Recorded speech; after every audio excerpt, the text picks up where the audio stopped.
Hey there, I'm MamaLisa, and I've been blessed to meet amazing people along my life's journey.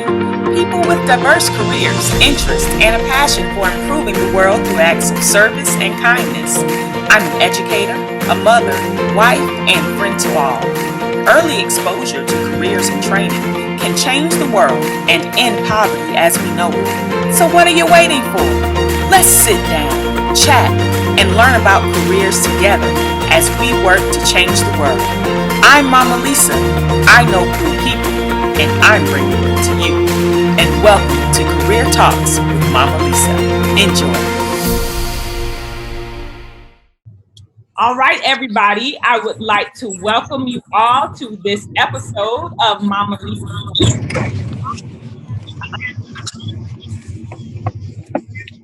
Miss Jenkins, Alisia, basketball player. I'm going to let her begin her career journey. Alisia, take it away. Hi, you guys. My name is Alisia Jenkins, but I prefer to be called Nudie. I'm born and raised from Statesboro, Georgia. I graduated from high school from Statesboro High in 2012. I graduated from the University of South Florida in Tampa in 2016. And after that, I started my basketball career playing professionally overseas. And that's about it with me.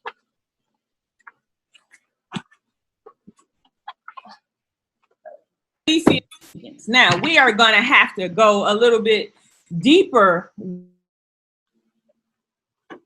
Get myself on mute. I apologize for that. So we're going to go a little bit deeper with you today. We understand that you are born and raised in Statesboro, Georgia. Exactly when did you begin playing basketball? I can honestly say I began playing back at the Boys and Girls Club around in third grade. That's where it started with me. I kind of had like a little temper, when I got in middle school, 6th grade, kind of played like a robot, very fundamentally sound, didn't really, play outside of any of the plays. I played the plays exactly how they were supposed to be played.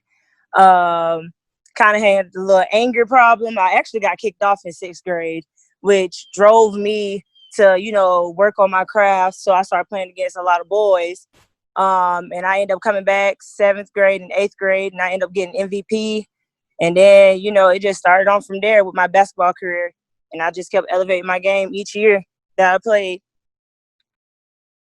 So when you say that you were kicked off for having a bad temper, because we do have a lot of athletes who tend to become very competitive and allow their temper way. How did you were able to manage your temper on and off the court? Well, to be honest, it didn't happen overnight. Like, I still kind of had anger problem from, even after getting kicked off and coming back, I still I feel like my coaches, they just, they was like, she really wants it, so we're not going to really just give up on her. You know what I'm saying? So we're just going to continue to push her, even though she has this, this anger, all this anger built up inside of her, Yeah, I understand. So now, Alisia, we talked about the Boys and Girls Club, so we do understand that you had the opportunity to begin this process when you were in elementary school. Would you be able to identify just a time from elementary school to high school where the switch clicked and you actually thought to yourself that you could really pursue this as a career? I want to say it was in high school. I want to say it was probably most likely my sophomore year when I started getting, mails and offers, because I started playing. Well, I was playing AAU in middle school, and I was getting letters in the mail and stuff like that, from these colleges, from all these colleges, saying we really want you. But when it was time for college coaches actually coming up to me and speaking to me, and I was like, oh well, wow, this is real, this is something serious. I could actually go to college for free for this, and I won't have to pay, because it was kind of hard financially for my family. And that was another thing. It's I wanted to go to college, but it was dang, I'm not really strong, in my books, so getting an academic scholarship was going to be pretty hard for me. And I have this athletic ability, you know, so I just made sure I was just on it, like on the court, and I tried my hardest in my schoolwork. Okay, so you made sure you kept your grades up in school. That helped to put you in the position to get that athletic scholarship. Now, what schools were scouting you? I had like Georgia Southern, UGA. I think I had Temple, up in Philly, the law school. Jacksonville University. That was really looking strong, like looking at me real heavy, like as far as in high school. So why did you end up selecting the school that you did select? Okay, so I remember one day playing AU basketball. I was playing with actually my teammate Courtney Williams at the time from college, but we weren't like teammates. It was like different AU teams, and her coach came to Mr. Marcus Kirkland and Coach Johnson at the time and asked like, could we like have Alisia play with us for this game, And they was like, sure, and they was like, you need anybody else because they didn't have enough players. And they was like, sure, So I played with them, and it was like I seen Michelle Baxter. I call her Mama B, and it was like everything just like went in slow motion. It was like a kind of like an outer body experience. Like my spirit just kind of moved, and I was like, I gotta go to that school. I don't know who this lady is, but I gotta go to. And after that, I was like getting letters from her, and all this stuff. And then I was able to go on my visit. And as she came to one of my games in high school, like it was amazing. I love that woman, and like I feel personally like I made the right decision in going there because I did so well, like individually. Like I broke the rebounding record there. The rebounding record was there for like 20 plus years. I got to the NCAA tournament 3 times out of my 4 years there. So made history at the school. Like it's just a lot, So I think I made the right decision as far as going to University of South Florida. That's awesome. Now, will you describe University of South Florida for those of us that aren't aware? What is that in? Say that again. I couldn't hear you. What city is the University of South Florida in? It is in Tampa, Florida. Now, Tampa is a much larger city than Statesboro, Georgia.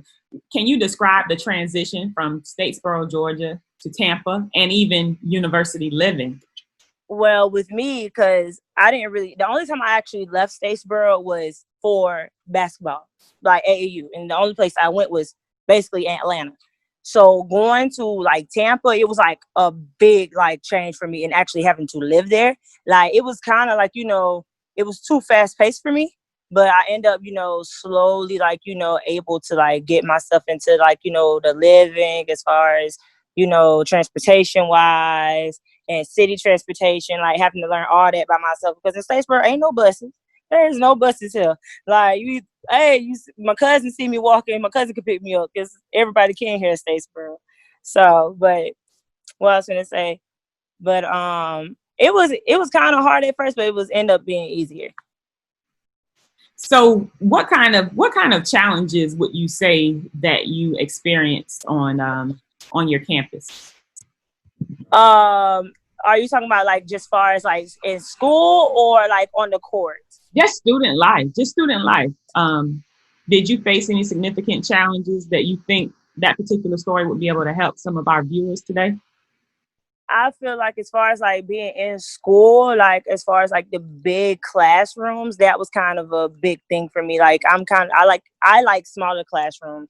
Like I like to be able to be one-on-one with my teacher, you know what I'm saying? Get a connection with my teacher and, building a bond and relationship with my teacher, Like I'm not just somebody just gonna sit in your classroom. I want you to like actually help me because I'm gonna need help, Mm-hmm. So, but I end up like some of my teachers we end up grasping like a good relationship with each other because I end up like actually coming to them like after every class, like, yo, I need help with this.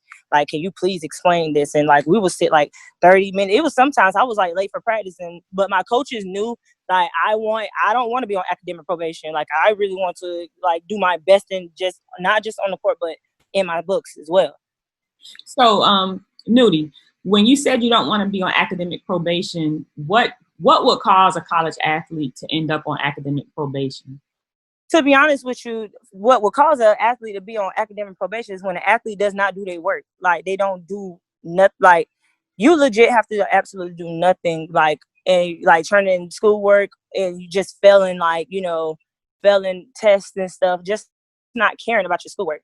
Like, you What legit have to absolutely do nothing to get on academic probation. What's the GPA requirement when you are a scholarship athlete or an athlete, period? Well, I think I don't, because I know, like, when I was in college, I think you had to just maintain like a 2.5 just to stay away from academic probation. So you legit had to not do anything. And so for our athletes that are watching, if you're preparing to go to college and play sports, when you have a 2.5 is actually a little bit higher than just a C, because a 2.0 would be a student that makes all C's. So you would definitely need to have maybe some B's and A's blended in. Yeah. With those. Yeah. Well, thank you for that information right there. Now, Newey. Yes, ma'am. I know, but I know the people watching today do not know. You have had the opportunity to travel the world. So I'd like for you to take us on that journey. Let us know about the countries that you've seen and your experiences along the way. Okay, so I'm gonna start off first. I've been to, in order, I've played in Zaragoza, Spain, Zamora, Spain. I went to Prague and played there for a month. I played in China for 16 days. I played in Vimpoli, Finland. I played in Werribee, Australia, and I was currently in Budapest, Hungary, until the pandemic happened and my season canceled early.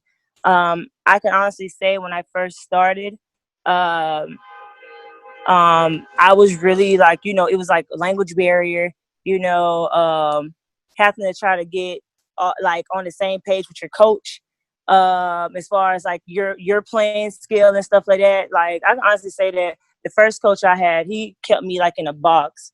Like, I couldn't like elevate my game like how I wanted to. Mm-hmm. And it was like, it kind of was a mental struggle for me. And I can honestly tell you guys, like, the first 3 years that I've played, I was like depressed. Like, I was like, the love for the game kind of left. Like, I was kind of angry with myself and the game, because I want to be good. Like, I want to be better. You know what I'm saying? But I can honestly say, like, I just wanted the love for the game back, because I think I was more of so thinking more about the financial part of it and not actually like my development and my skills, Mm-hmm. if that makes sense. So that's where it really got me at. But I can honestly tell you that coming into 2019, when I was in Vimpoli, Finland, I actually just prayed on it. I didn't care about the money anymore. I just wanted my happiness back, of playing the game, because basketball has always been that.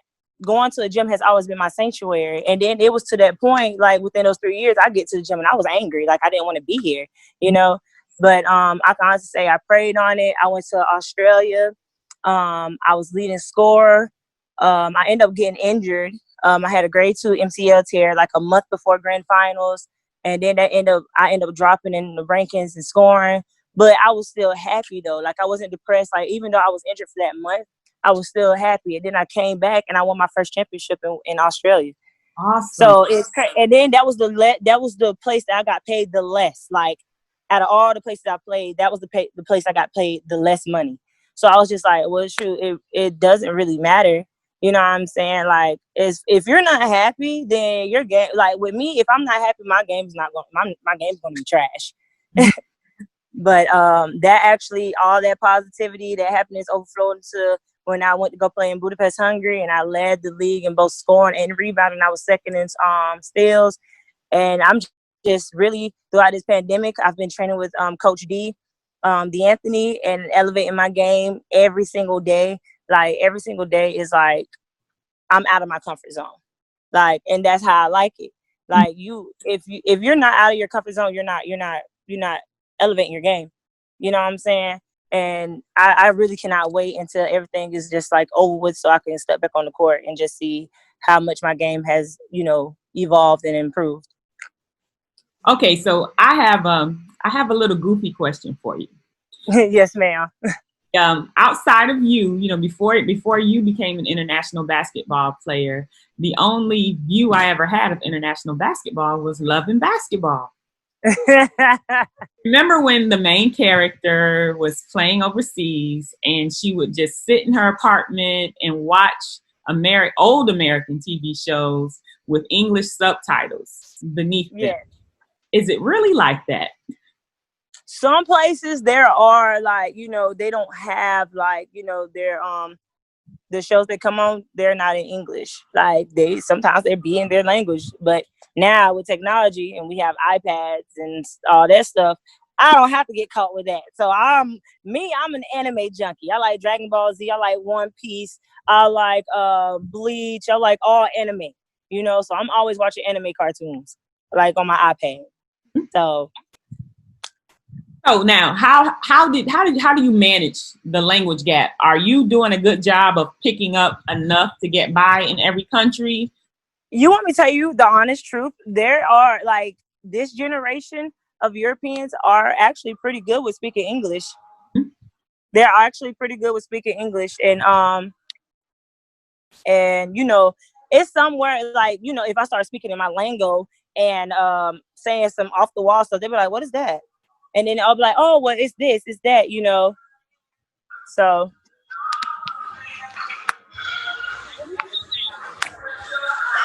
what'd you say? About training there in Georgia. Can you say that again? Because you're kind of breaking up. Okay, you told us that you're training in Statesboro, Georgia during the pandemic with Coach D in Statesboro, Georgia. Who is Coach? Yes, ma'am. And where are you guys training?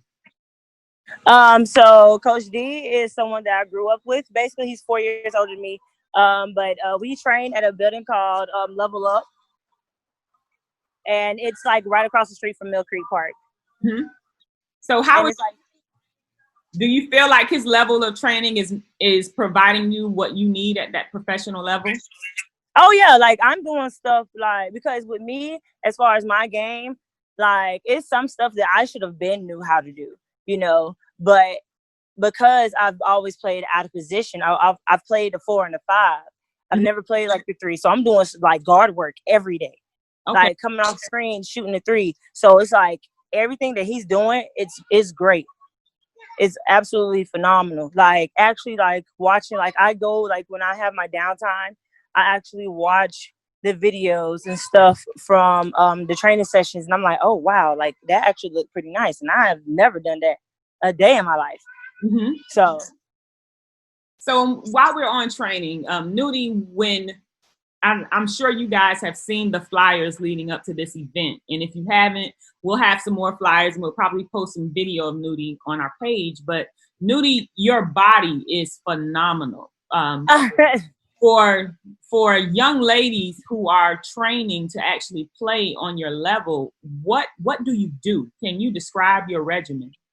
Well, for one, I'm going to be honest, because this is an honest panel.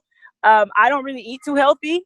I just make sure that I don't, how can I put it? I don't, say for instance, I go to like a buffet. I don't just overdo my plate. Like I have like little small portions. But I normally I just make sure I stay fit. Like I do abs. Since I'm getting older, I do abs. I do like band work and stuff like that. I don't really lift heavy weights anymore like how I used to do when I was younger. Feel old now if I do that, but yeah, I just continuously do abs and band work to make sure that I stay fit, and I like go on runs, a lot of cardio. Thank you. That's really good advice there, and that doesn't make me feel so bad because I know I have to do a lot of band work now, so I don't feel old. It does, man. Listen, your body is beautiful. Everything is up here. Once you conquer this, nothing can stop you, and I tell everybody that. Like a lot of people ask me for training and I'm just like, okay, if like my question to them is, do they love their body? And a lot of people say no. And I'd be like, well, if I get you to this point, if I'm able to push you to transform your body to this point, then you probably still won't love your body. You probably try to go get plastic surgery or something. You know what I'm saying? You got to love your body for what it is now before you try to transform it. Very good. That's some really great advice, Nudie. Now, we do have a question coming to you from the chat room. I'm thinking it's probably from one of our Facebook viewers. This apparently is somebody who's familiar with Bullitt County. Okay. Question says, do you think growing up in Cleto has prepared you physically and mentally? I feel like yes, because if you have been out there in Cleto, there's legit just dirt and field. So like me, I'm a country girl, so I've always been out there playing with the boys. You know what I'm saying? Like playing with them, toughing me up, pushing me on the ground. You know what I'm saying? Not feeling sorry for me because I'm a girl and running on like through all that dirt and stuff like that. That's what gets you fast. Like that speed kick in. So yeah, and I love Cleto. Oh my God, that was a good question. All righty, Nudie. Now, another question that we have for you. We're still talking about training now, and we know that you are here as a result of the pandemic. But as you know, Georgia has opened back up. We have many of our young athletes out and about. The professional athletes are gearing up. What are your thoughts about athletes training and competing during these times? To be honest with you, like I'm training, but I'm making sure that I'm safe. I'm making sure that I'm always constantly like, washing my hands. Like I legit wash my hands like throughout every break. I wash my hands and then I put Germix on my hands or Germix and stuff and hand sanitizer on my hands. So and I wear a face mask and stuff like that. Well, I'm not wearing mine now, but I have one. But I just tell people like, listen to your heart. Like if you feel like you want to go out there and just risk it all and play, so be it. You know what I'm saying? But I would, to be honest with you, I would if I was able to go and play, I would probably play.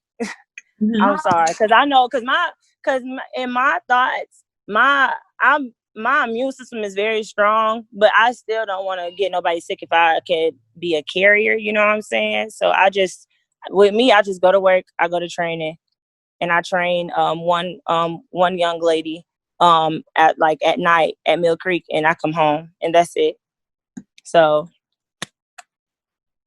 All righty. Thank you for your viewpoint on this. Now, we'd like to dig deeper because this is a very unique opportunity to have someone who's played at your level. For those of us that out here who would like to play on your level, will you please describe the experience as far as getting ready for professional, and then what is it like when you go through the professional tryout process?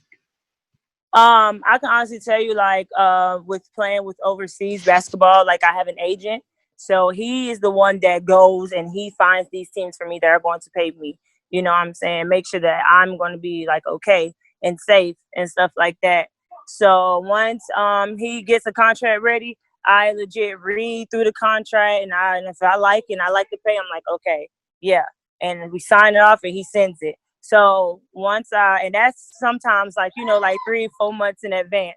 So when that happens, I train. And then when I get there, I have to go like do a physical and they check like my body and stuff like that, make sure I'm healthy. Because you don't want to sit here and be paying your money to somebody and they're not healthy, you know? So I go and they make sure I'm healthy. And that's basically it through that process.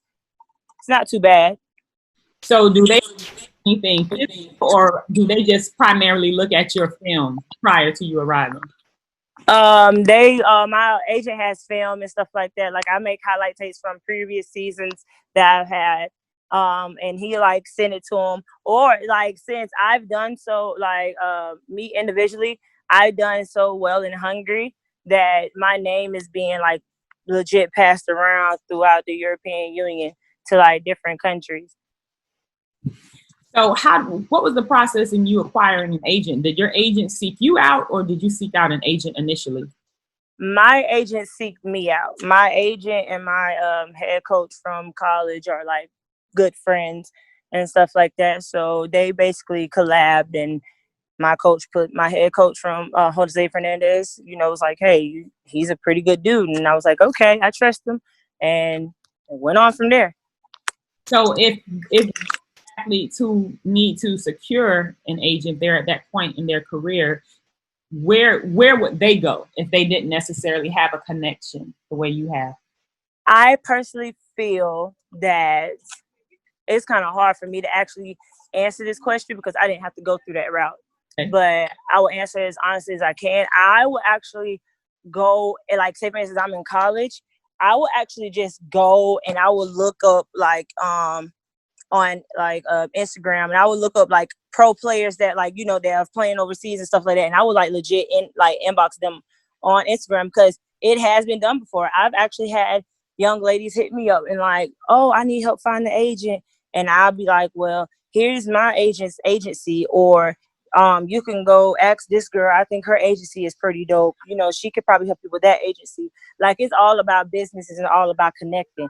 You know what I'm saying? But within the agent, it depends if that agent really wants to work for that person. Okay. You know? So, because at the end of the day, yeah, if you're going looking for an agent and you get with that agent, you gotta, people need to remember that agent works for you. Like, y'all are a team, but he works for you. Mm-hmm. So. That is great advice right there, Nudie. Now we have another question, and this question is coming directly from Facebook. This person says, for the younger athletes that are trying to make it, is there a certain point in time where you had to take care of you and make it personal or treat it like a business? When I played, well, with me, I personally feel as though going to Statesboro High School, if I was just to play middle school basketball and just high school basketball and not go to AAU, I probably wouldn't have went nowhere far, to be honest with you. So I personally feel as though AAU plays a big part in that. So when it came to me playing AAU basketball, it was strictly business, because we playing in front of these college coaches. So I'm going to get on the court. I'm going to still be a team player, but I'm going to do exactly what I am good at doing, which was running the floor, rebounding, and slashing to the basket, getting to the bucket. That was me. And I did that to a T every game. That's awesome. So that's how I feel like that's when, like, you know, when you're playing high school basketball, it's fun, you know what I'm saying? Cherish it, you know, but when you play in the AU and you step on that court and you in front of all them college coaches, it's time for you to go to work. Cause that's your future. That's your ticket. That's your, like, even if you don't, like I tell people, even if you don't want to play college basketball, but you have the potential to get you a scholarship, go ahead and get you that scholarship and go to that school for them 4 years for free. Mm-hmm. Like, you just gotta sacrifice 4 more years of your life for free and get your degree. That's real good advice. Now, there's a second part from Facebook with that same from the same person. They say, is there a such thing as being selfish while trying to keep a team spirit in order to reach that destination? I personally feel as though there is a time when you have to be selfish, like, because it's your future, you know, like they can't really, like, you can't nobody get you in the spot that you're trying to go but you know. And I feel like there is a point in time you have to become selfish. Like, if your team not putting together, you done gave your team the chance to try. Yeah, you got to do what you got to do. All right, I feel you on that too. Now, I wanted to ask you, how long are the professional basketball contracts generally written for in the European plan? Normally they're written for like 6 to 8 months out of the year. All righty, that's interesting. I had no idea. So, what did I have for you? Now, when we talk about you traveling around the world, now I want to hear funny. Maybe not funny, but tell us about an awkward international experience that you've had. Like, as far as traveling? Yeah. Oh, I got one. And it's funny. Like, I'm sorry, but I was on a plane, and I was actually traveling to Australia, I believe, and a little boy was like drawing a picture, and he legit drew the picture of the plane like on fire. Like, I was just like, yo, like, can y'all please get your child? Like, he is legit planning our destruction and our death. But that was kind of funny to me. I was like, yo, I really can't believe I just woke up to this child drawing this. So now let's go a little personal with you. What do you see for Nudie when we think about life after basketball? Oh, I really don't know yet. Like, I feel like, oh my gosh, with me, I feel like I could just be a coach. You know, I can try. I really don't know, Miss Lisa. Like, I'm still thinking about life after basketball. I try not to think too hard about it, but I should be thinking about it, but I try not to. But I don't know. I'm ready to have kids. That's awesome. So when you were a little kid, when you closed your eyes and imagined yourself as an adult, what did you see? I I saw a lot of stuff. Like, I saw me being a doctor. I saw me being everything that my little imagination can actually pinpoint. Like, I thought I could be anything I wanted to be as I put my mind to it. Like, I remember being out in Cleto and, like, you know, me being country, I'd be barefooted, like in that red clay and that red dirt. And I just look up into the trees and I'm like, man, what the other side of the world look like? What people look like? Like, are they like people black like me? You know, purple? Like, what is it? You know? Mhm. And I don't know. It's crazy how powerful the tongue is. Yeah. And isn't that amazing? Like you were a little girl thinking about that, and now you are the grown woman actually experiencing that. Yes, like I think I tell people that all the time. Like, I tell people my story and the stuff that I done went through, you know, the good, the bad, and the ugly, you know. And I'm just like, everything happens for a reason. I would all the stuff that I went through, I would not be the strong, mentally black queen that I am. So And like, when you think about those things that you've overcome in order to be the nudie that we know and so many young girls and young boys look up to, what would you share a struggle with us that you at the time you thought it was really terrible, but now that you're here, you understand how it prepared you for now? um, something that I went through. Can you repeat that question one more time? So tell me, when you said everything that you've gone through has made you the woman that you are today. Tell us about a challenge or a struggle that you overcome in the past. At the time, you thought it was so terrible, but now you see that it helped to make you the woman that you are today. I can honestly tell you, like, as far as like my siblings, like, you know, the decisions that they made, like, in life and stuff, as far as, like, you know, being incarcerated and stuff like that, I never wanted that for myself, you know. And it was kind of hard because it was like the people that I looked up to, you know, like, I'm the baby, you know. And just looking at that, it was like, dang, like, do I have to go down that route, you know? But it, like, just seeing the things, like, you know, actually having to see them handcuffed and stuff like that, like, that was kind of traumatizing for me growing up. Well, I hope that somebody has been inspired today by your story.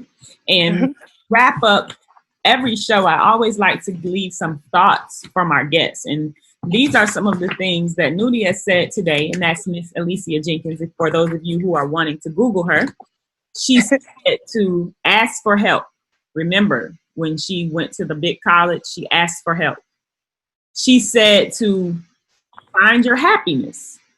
She found herself to be the happiest in her career when she was actually making the least amount of money. So money won't always lead you to your happy. And another thing that I would like to share with everybody before we do wrap up with Nudie is this show today has been sponsored by Original Art by Jay Andrews. So please look him up on Facebook. He's helped out with the graphics for today. And Nudie, before we leave, what advice would you give to young people who are watching you today and preparing for the next level in their career? All I can say is stay positive. Like, you know, like, everything is not going to be like, you know, glorious and, like, you know, shiny and sparkly. It's going to be some hard days, but you can't fold. You have to push through. You know what I'm saying? Because those days are going to make you strong and going to make you, you know, mentally tough, you know. But dreams, like, they are achievable. Like, you can make your dreams come true. You know what I'm saying? Don't never give up on yourself. Believe in yourself and love yourself to the fullest. Thank you so much for that, Nudie. And thank you all for tuning in today. I can say that I have been blessed to watch this young lady grow up. I remember I met her when she was 6 years old at the Boys Club in Bullitt County. And one of the things that she mentioned, believe in yourself. She has always believed in herself, and I've consistently seen her grown. And Nudie, I just want to thank you for taking the time to share you with all of the people out here. I'm MamaLisa. I know cool people, and I just brought one to you. You guys have a wonderful God bless you. Bye-bye.